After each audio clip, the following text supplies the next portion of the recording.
morning, everyone. We're here today with Donna Bender. Hi, Donna. Hi, Denise. How are you? Hi, everybody. Good. Hi, everybody. Let me do a brief intro for any of you that haven't met Donna yet. Donna Bender is the face behind the Donna Bender Company, a leader in branded marketing. The Donna Bender Company builds a bridge between companies and customers through corporate gifts that communicate her clients' identity, values, and personality. She's an accomplished speaker and fashion industry professional. Donna previously spent 9 years as vice president of merchandising at Calvin in New York, later leading the women's division of Salvatore Ferragamo, my favorite shoes in the universe. Thank you. She launched her own business designing children's clothes for specialty department stores across the country and later served as marketing consultant to top name brands. Donna is passionate about sharing her marketing expertise with her clients and building their brands. Creating connections is the cornerstone of Donna's mission. Donna loves giving gifts and wants all of her clients to experience the incredible emotional connection she receives with every thank you note, call, text, and social media post. After all, who doesn't like to receive a gift? To Donna, creating a memorable and meaningful experience for her clients is essential to building a long-lasting business relationship. It's the foundation that makes any relationship a true success. Thank you, Donna. Thank you. So glad you're here with us. Thank you. Thank you, Denise, and thank you for having me. And you may hear my dog Louie in the background because every time I get on a call, he is always here crying for a treat. So he knows it. He knows it. He does know it. He's like a little toddler. I love that. I love that. So he's a tall-legged beagle who's 14, and I tell my daughter all the time how he reminds me of her when she was. Oh, I see. Well, today we wanted to talk a little bit about focus. As entrepreneurs, business owners, it's really hard with all the things swirling around us to keep our focus. And there's time management and there's planning and there's tasks and to-dos and all these things. But in actuality, if our minds aren't with us and we can't keep it from going down the rabbit holes of all the wonderful possibilities we have in our lives and our businesses, then we don't get things accomplished. So I wanted to speak to you today, and our theme for the month is focus, and talk to you about, some of the ways you might battle keeping your focus and how you get your day done. So tell me, Donna, what's a day like for you? Well, Denise, the short answer is I don't sleep. Oh, that's not good. I always hear Kim always saying, if she could only sleep less, she could get more done. Right. And the thing for me, it's a great topic for me because I know that I think I was sharing with you in an email that for a lot of people, it's a knee-jerk reaction. They're just have blinders on. And the unfortunate thing about my business is no 2 days are alike. So as much as I try and plan, which I do, sometimes things, just don't always work out the way we planned. That old expression, man plans and God laughs. So what I do is I have a notebook and I write my plan out for the day. And I know for me that when I am with blinders on, I get so much more accomplished. And so right now for me, I have my everyday business of corporate gifting, and now I'm moving into more education and teaching. And so it's a whole additional part of my business. Plus I'm coming up to the busiest time of year for my current business. And so I am been structuring my day where I have been getting up even earlier, where I have blocked out X amount of time to work on my upcoming webinar, so to speak, and working on that. And then I will break off, I have a time where I'm looking at my morning emails. I have a block of time where I'm working on my current business. And this way I know I've gotten 3 main things accomplished by noon, and that is my current business, my webinar and my educational portion of my business, as well as responding to emails. And that's about as focused as my day can be. And I have been doing that probably since I really decided to jump full force into launching my webinar and my course, because I'm so passionate about helping my clients and wanting them to experience that wonderful feeling, just knowing that they appreciated someone and it made someone feel good. And so for me, in order to get that accomplished, I really have to structure my day. And I know that, excuse me, when I do put blinders on, and you had asked about all the outside noise, I have a dog crying in the background. I have a house being built right next door. So there's a lot of literally outside noise. But I know for a fact, when I had launched my own kids' clothing company, I was so focused on that, I didn't allow a naysayer to come into my view or into my head. I just put one foot in front of the other, and I did what I needed to do. The other way to help myself is I know now what I'm good at and what I need help outsourcing.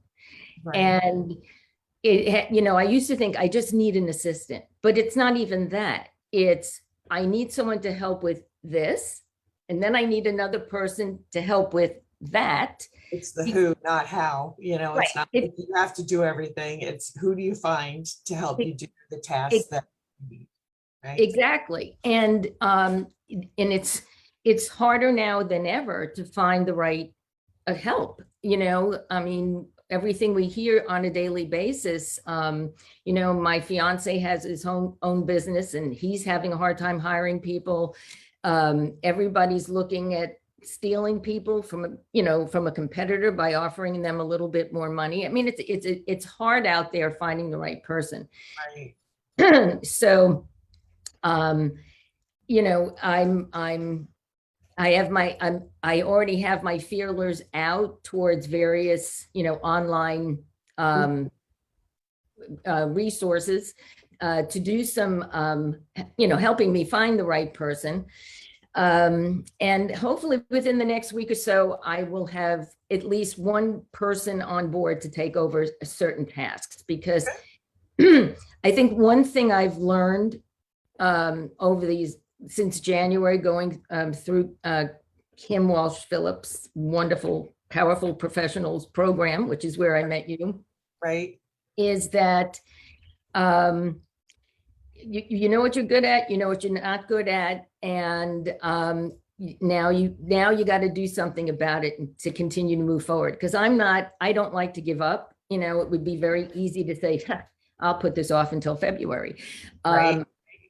But especially I won't. Holidays coming up. Yeah, it's crazy. Yeah, so it'll be interesting because my daughter's also getting married, and so my son's getting married at the end of October. So oh wow, you're even here. Yeah, like we have a shower this weekend, and yeah, it's a little bit nutty. My daughter covered in candy. It's a Halloween wedding, so table oh candy. How cute! So I have to, yeah. It's fun. It's awesome. It's fantastic. But it's just like, yeah, I didn't plan on this, but I didn't realize you were from you're in New Jersey. Obviously, yeah. I'm not from Dallas. I'm from New York. And my daughter's in New York. And so, she's getting married in New York. She got her dress here, but has to keep coming back here to get fittings for it. So she and I have a lot of commuting back and forth. And as long as COVID stays, sort of under control. Yes. All should be good. Well, I do have to say that's one of the things that I think I struggle with, okay, is you want every hour to be productive. You want every hour to count, to be accomplishing as much as humanly possible, because you're right. You can't always find the people you need in the moment to get the stuff done. So it ends up, if you want to be successful, you have to attack everything you can, right? And but at the same time, you want to have the joy in your life, which is taking a step back and saying, oh my God, my son's getting married. And like, I'm not going to miss this, So it's a balance. It's a delicate balancing act, because you want to be able to feel the joy of what you've worked so hard for, like you've spent all these years and 30 years. And so now it's like, yes, this is great. I want to be a part of it. But Absolutely. And, the 30 years just flies by for me. That's my daughter's going to be 31 this month. And, I was a single mom in New York City, raising a daughter, going through middle school, going through elementary school and middle school. It was tough times, and I worked nonstop. And now I don't want to have that aspect overwhelming me and taking over me. I want to enjoy this time with her. So we're working on that, and I'm working towards that. So anybody out there who's looking for a job, who wants to help with social media or with databases or with Excel or with actually even somebody living in Dallas who wants to help wrapping gifts, just get in touch with me. All right, you know where to find it. It's donnaco.com. So make sure you go there. Now, tell me what tools you use to run your day. Like, I use all sorts of stuff, but ultimately it ends up being paper, because that's the central thing. And I get reminders into my things, so they'll come up and ping me, but it's really the paper. The paper is what works for me. You too, huh? Yeah. Yes, I have a notebook, for all different topics. It's like, I have my everyday day where I got to make a scratch pad note, but I need to see something. I'm a very visual person. And when I write something, it gets embedded in my brain better than just typing it. Yeah, I hear you.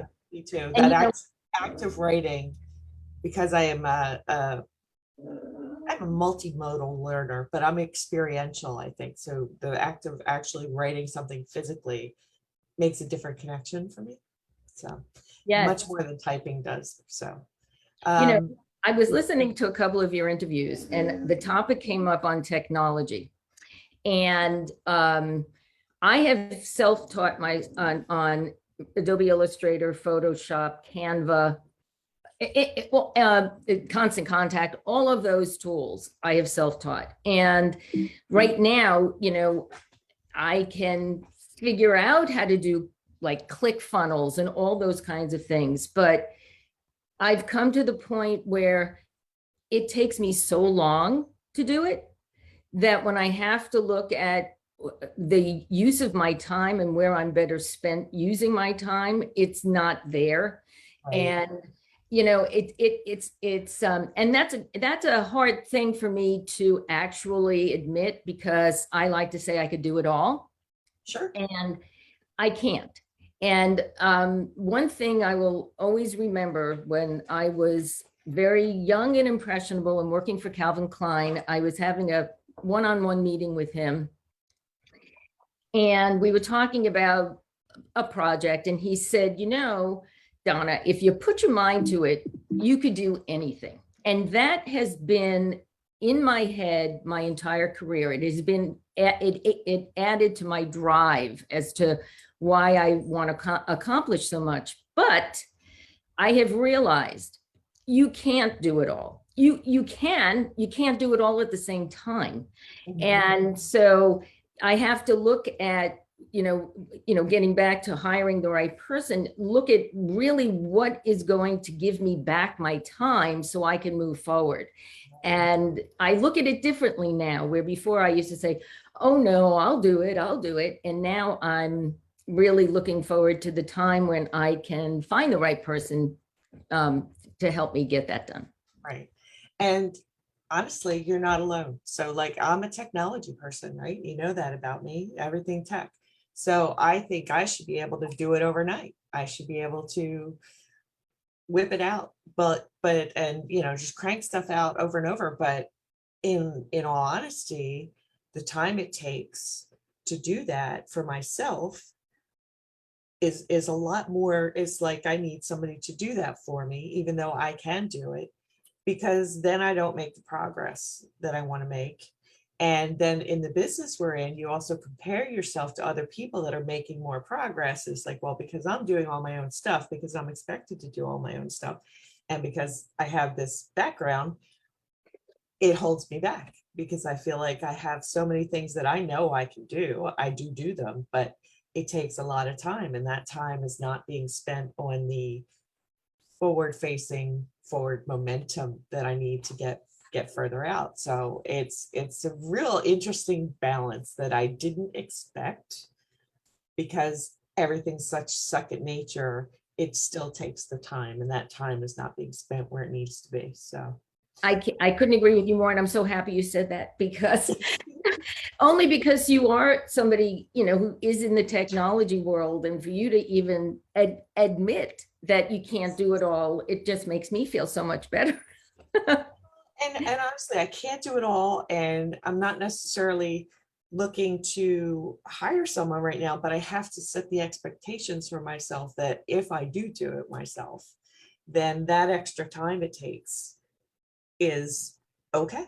That's the trade-off. So I'm going to have to do it myself and be slower, or, so it's the fast way or the slow way, as Kim says, right? So, Mhm. the mental focus, Mm.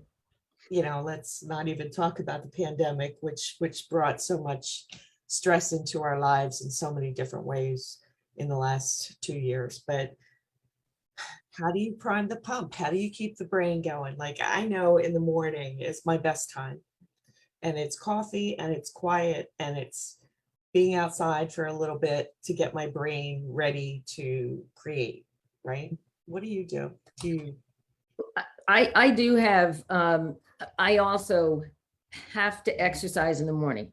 I'm that type of person. If you ever hear me say, oh, I'll do it in the afternoon, it's never going to happen. It just, I have to do it in the morning, and I get up fairly early. And unfortunately, I should get more sleep, and my goal is, once I have a couple people on board, that will happen. But like one of these books is a book where I will write down 5 things I want to achieve that day, 5 things I must tackle that day. I also will write down 5 things I'm grateful for. And it could be something as, I was able to walk outside for 5 minutes today and be in my happy place and listen to the water fountain and look at the flowers. I mean, to me, it's so important for me to have something pretty and nice to look at as far as nature is concerned. And so writing, going outside into my happy place, exercising, those things help me stay on track and stay focused. And the gratitude part is really extremely important to me too, because it's all part of my whole philosophy of it's acknowledging, a little thing, but it's also acknowledging people. I was so thankful that I spoke to so-and-so today. I was so thankful that you invited me to do coffee chat today. It's those things that, and we froze on my screen. Oh, there I we can go. still see you. You're fine. Okay. And so those things are just so important to acknowledge. I have I really feel that what the pandemic has done in terms of that is it has kept us all from doing our quote unquote daily routine of going into Starbucks and, just waiting online to get a cup of coffee.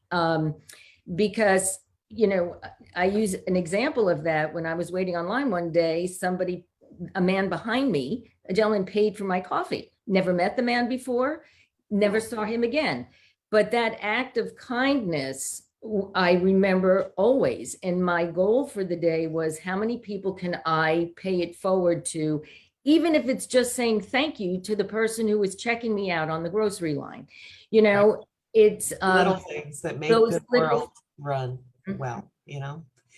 It's funny, I have also, one thing that I do, so I have the morning routine that I have, not have to have, but it makes the morning more productive for me, at least until like noon or 1 o'clock, and then all hell breaks loose. But usually I can get a good 4 or 5 hours in. But I've also insulated myself a little bit from the outside world. So I don't listen to just regular radio in the car. I don't watch the news anymore at night. I had to really limit that. I read headlines on Google once a day, usually. I listen to NPR in the car on the radio.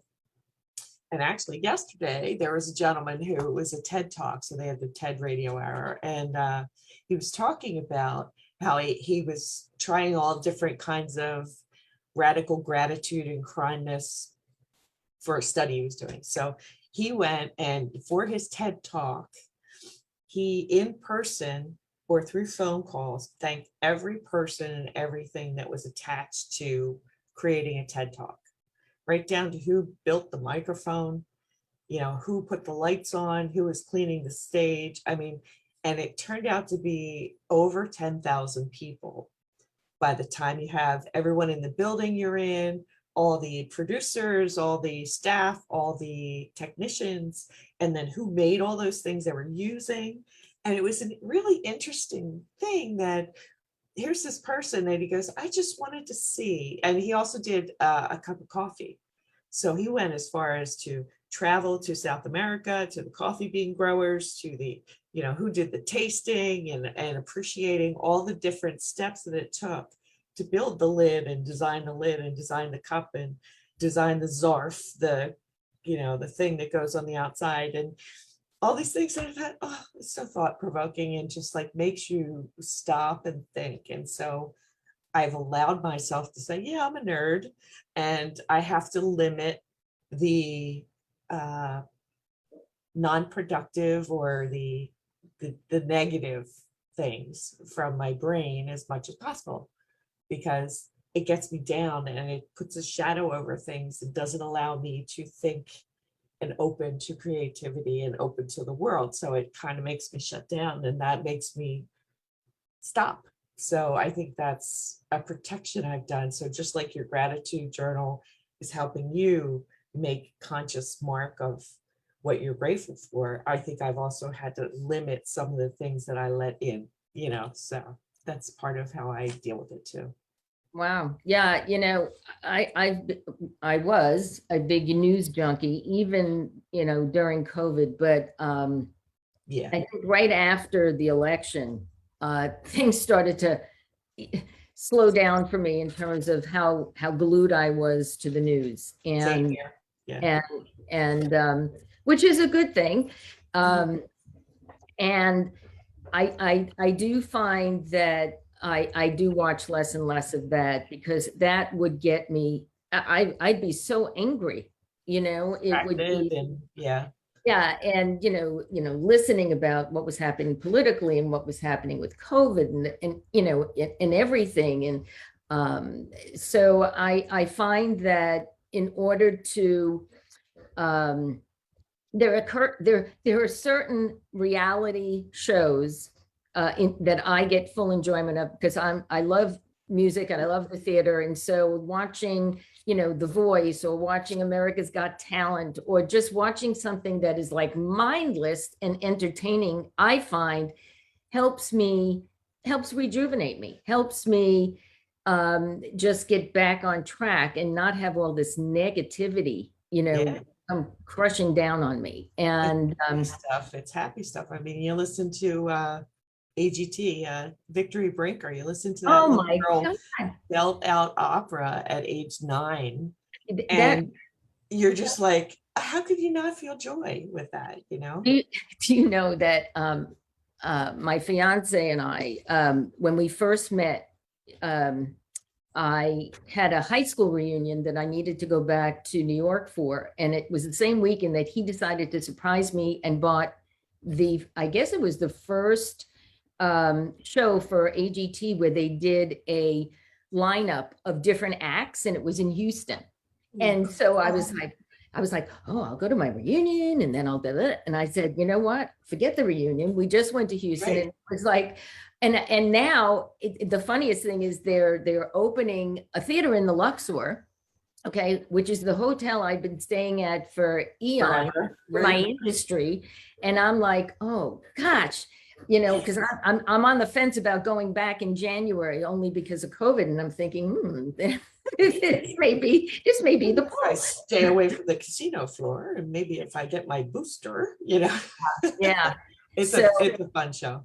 I mean, it's just total joy buckets, as Robin Shear would say. It's just fill out that joy bucket. That's what we need to do. So it's true. It's true. And there's so many talented people out there, and I'm just so happy that they're at least out there and people are finding them and looking for them. And, so.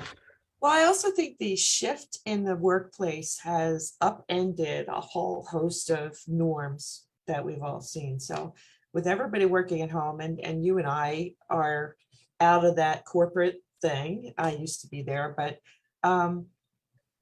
I think people are just longing for opportunities to not worry and to build a new home life, so the more things that we have on television or on radio or whatever that support that, I think it's better for the society as a whole, if I can make that commentary. But I think it's really important. You can, and it really coincides with my whole focus on my business. I'm all about showing appreciation, making people feel good, especially now, and I, a lot of what I do can be tangible gifts, but it could also just be an experiential type of thing. So for me, for instance, my daughter turned 30 last year. It gave me such gratitude to be able to put together a 100-page book with over 500 photographs of her entire life. And coming from, a divorced parents, I wanted her to feel whole. I wanted her to history of that whole, here's your life kind of. It was awesome. It was amazing. I got so much enjoyment out of doing it. And I just wanted her to experience what was, and so something like that, if I knew that there was a client that had, something that they loved and enjoyed, putting something creative together for that person so that they had a memory, to me is so important. And it's not about slapping your logo on your brand. It's about giving something, to someone that they like, that they want, not that you think they want or that you want to give them. And so, it even what I do now makes it much more important just because of how we've been living. And, I always say my best days are when my Amazon packages come in the mail. And I know I ordered them, so when something arrives that you are totally unexpected, it's just, so much better. Well, I like to send, I went to a couple retreats and I've done other things, and I like to send notes. So, I'm a frustrated artist underneath there somewhere. So I, do paper creations and draw little things and send note cards to people, and they're always so appreciative, and they just are so surprised. And I'm like, oh, I'm so sad that you don't get notes from people, but it is a lost art, and maybe this will bring some of it back for people, So I like to do that. Oh, nice. That's so nice. So you're very well left brain, right brain balanced there. I don't know if I'm balanced or cursed. I don't know. I want to be, No, I find that, I really do find it quite amazing because, to be able to be good at both, strengths That's wonderful. Yeah, I would, if I could make money standing in front of an easel, Mm. slapping paint on it and not caring what came out of it, I would do it. So, You know, I love art also. My father was an artist. He was self-taught. He did everything from sculpting and watercolor and oil and everything. And I have some of his genes, thank God, have been yeah, blessed. But my biggest, something that is on my bucket list is to have a huge canvas outside with all different colored paint buckets and just like slap it on slap it there. on. Like The it. unmarried woman, there was a scene in The Unmarried Woman with Alan, oh shoot, I forgot his name.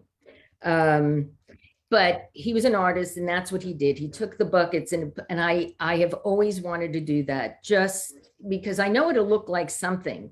I just want to be able to go through that act of creating. To me, that's the ultimate. Yes, yes. And I think part of keeping those dreams alive, even in little specks, like I have a board up here, it's got all the pictures of my kids and some little things I've drawn. And when I'm in the middle of something and I see them even in my periphery, it reminds me that there are other things besides my mouse and my computer and all the other wonderful things we do. So it keeps it alive a little bit. So I try to do that too. But Donna, I'm gonna have to let you go though, because we've been chatting so quickly. This 30 minutes has gone by. I so appreciate you being here.